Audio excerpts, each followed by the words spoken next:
नमस्कार, मैं हूं अंजना माथुर। स्वागत है आपका मरुधर हिंद 24 न्यूज पर। आप देख रहे हैं सुबह 8 बजे की देश दुनिया की खबरें विस्तार से। हरियाणा में नहीं थम रही हिंसा, पटौती इलाके में मोटरसाइकिल में लगाई आग। हरियाणा में हिंसा थमने का नाम नहीं ले रही है। गुरुग्राम के शहर के पटौती इलाके में बृहस्पतिवार की रात 3 मोटरसाइकिलों को आग के हवाले कर दिया गया। पुलिस ने यह जानकारी दी। पुलिस ने बताया कि तीनों मोटरसाइकिल चुंगी संख्या 4 के पास रसीद ऑटो वर्क्स के बाहर खड़ी थी। उस वक्त कारीगर दुकान के अंदर सो रहा था। पुलिस के अनुसार मौके पर पहुंचे दमकल कर्मियों ने आग बुझाई और कारीगर को बचाया। पिछले दिनों विश्व हिंदू परिषद के जुलूस को रोकने की कोशिश को लेकर नूह में भड़की हिंसा गुरुग्राम तक फैल गई, जिसमें होमगार्ड के 2 जवान और 1 मौलवी समेत 6 लोगों की जान चली गई। हिंदुत्ववादियों ने शिवाजी को भगवान बनाया, पादरी के बयान पर भड़के लोग। गिरफ्तारी की मांग। शिवाजी पर विवादित टिप्पणी करने को लेकर गोवा के पादरी को गिरफ्तार करने की मांग तेज हो गई। लगभग 150 से 200 शिव प्रेमियों की भीड़ बंदरगाह शहर वास्को डी गामा में पुलिस स्टेशन के बाहर एकत्रित हुई और शिवाजी के संबंध में की गई टिप्पणियों पर कैथोलिक पादरी और सामाजिक प्रचारक बोल मैक्स परेरा की गिरफ्तारी की मांग की। पादरी ने एक धार्मिक उत्सव के दौरान शिवाजी पर विवादित टिप्पणी की थी। पुलिस ने गुरुवार शाम को दर्ज की गई एक शिकायत के आधार पर फादर परेरा पर धारा 295 धार्मिक भावनाओं को ठेस पहुंचाने के लिए जानबूझकर किए गए कृत्य और धारा 504 शांति भंग करने के इरादे से जानबूझकर अपमान के तहत मामला दर्ज किया गया है। इसके बावजूद भीड़ में विरोध खत्म करने से इनकार कर दिया। पहले सत्यपाल मलिक, अब प्रशांत भूषण। मोदी घृणा में अयोध्या के राम मंदिर पर हमले के लिए आतंकियों को दिया जा रहा है न्योता। पहले सतपाल मलिक और अब प्रशांत भूषण ने ऐसे नैरेटिव गढ़ने की कोशिश की है जिसमें यदि राम मंदिर पर हमला हो तो आतंकवादियों को क्लीन चिट दिया जा सके। इस्लामी भीड़ की हिंसा जितनी की सामान्य है, उस पर पर्दा डालने के लिए चलाया जाने वाला मुस्लिम विक्टिम नैरेटिव।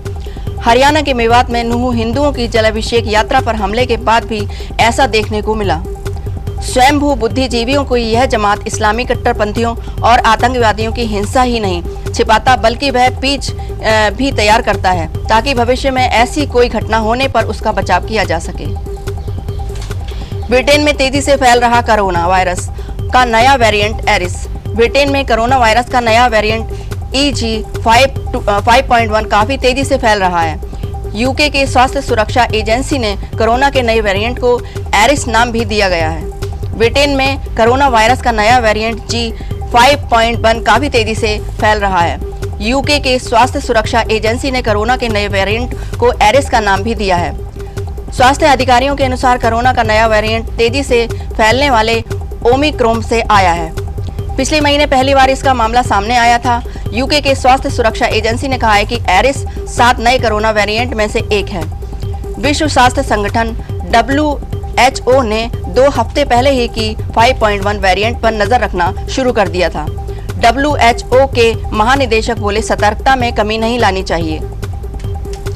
संसदीय समिति ने दिया गलत चुनावी हलफनामे की सजा 2 साल करने का सुझाव, लेकिन जुर्माने पर रखी शर्त। संसद की एक समिति ने शुक्रवार को सुझाव दिया कि गलत चुनावी हलफनामा दाखिल करने पर सजा को मौजूदा 6 महीने से बढ़ाकर अधिकतम 2 साल किया जाना चाहिए। समिति ने कहा है कि जुर्माना केवल असाधारण मामलों में ही लागू नहीं किया जाना चाहिए, न कि मामूली गलतियों या अनजाने में हुई गलतियों के लिए।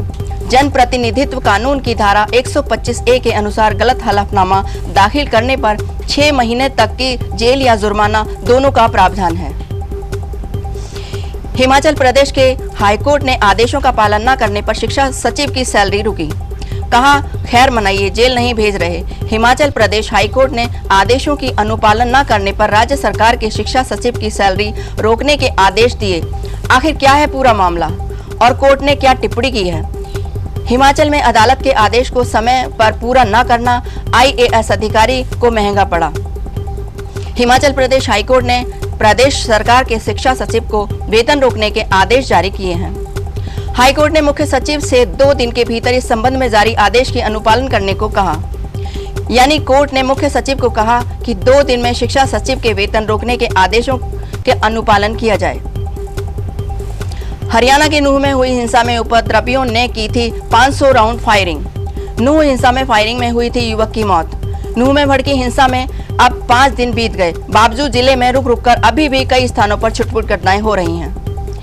अभी तक दर्ज मुकदमों से कई तथ्य सामने आ रहे हैं कि हिंसा कैसे भड़की। सूत्रों की माने तो दोपहर 1:30 बजे से शाम तक 6 घंटे की हिंसा में उपद्रवियों ने जगह जगह 500 राउंड से अधिक फायरिंग की।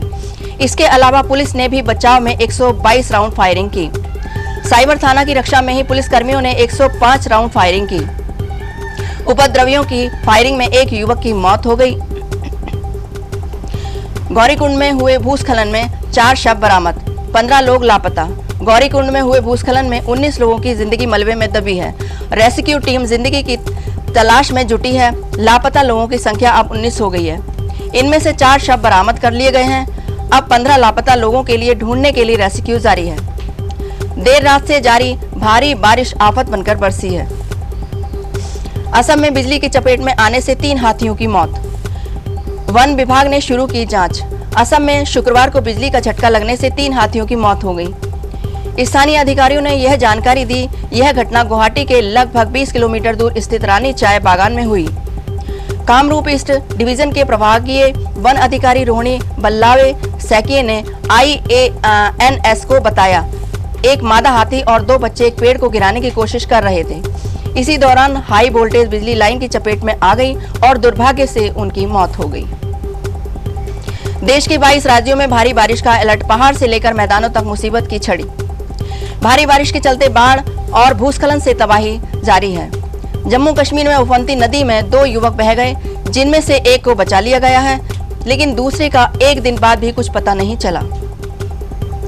आप देश दुनिया की ताज़ा खबरें देखने के लिए हमारी वेबसाइट www.marudharhind.com को भी लॉगिन कर सकते हैं। आप हमें फेसबुक, इंस्टाग्राम पर भी फॉलो कर सकते हैं। धन्यवाद।